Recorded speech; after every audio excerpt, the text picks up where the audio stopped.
I've read on the internet that you were once one of Vancouver's most eligible bachelors. Are you still eligible? No, I am ineligible, ladies. I have a lovely girlfriend now, but that list was a weird thing to end up on.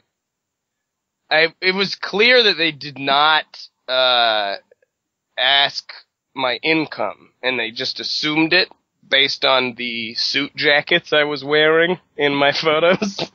Because literally everybody else on that list was like a millionaire. Like, I think the person who put the list together was like, oh, comedians make a lot of money. I mean, they do eventually, but not with the exception of probably Russell Peters. Nobody else is making millions off of just stand-up. You know, you gotta do some kind of TV show, or especially in Canada, like, you gotta have a show, or you gotta host something, or something like that. Well, you just mentioned Russell Peters. Of course, he's in a lot of hot water for what he said there at the awards show. The Junos. Where he said the underage girls looked like a felony waiting to happen. Yeah. Yeah, that ad-libbed line. As a comedian, what's your opinion on Russell Peters and what he did at the Junos? Well, I mean, it's hard to know who to blame for that. I mean, it's just one of those things where he made a joke. The thing about all these big events, when somebody hosts that, they have writers. They have writers that write them jokes. But he went off script and decided to do something that was not vetted by the writers. It almost seems like it was on purpose. You know, like he had to know that was going to get him into trouble. So maybe it was like he didn't ever want to do the Junos again.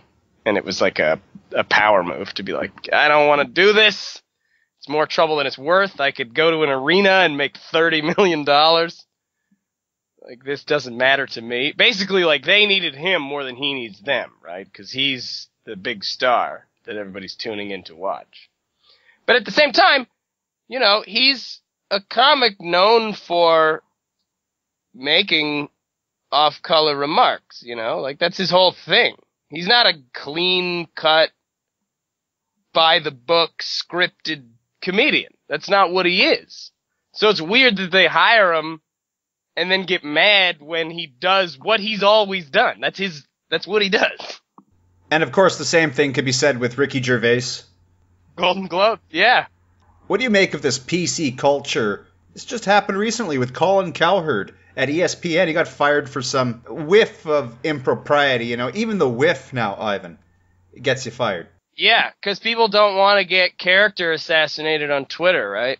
If you can incite a mob, because it's unfortunately, when it comes to saying something offensive in the media, you're guilty till proven innocent. And even then, you're usually not. Like, if the Twitterverse decides, the hive mind comes to the conclusion that you are an enemy, you don't even have a chance to explain yourself. It's literally just like, bye, like, see ya.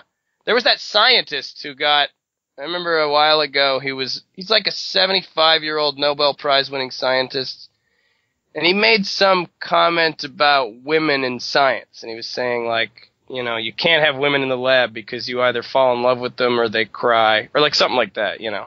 I'm pretty sure he was trying to make a joke.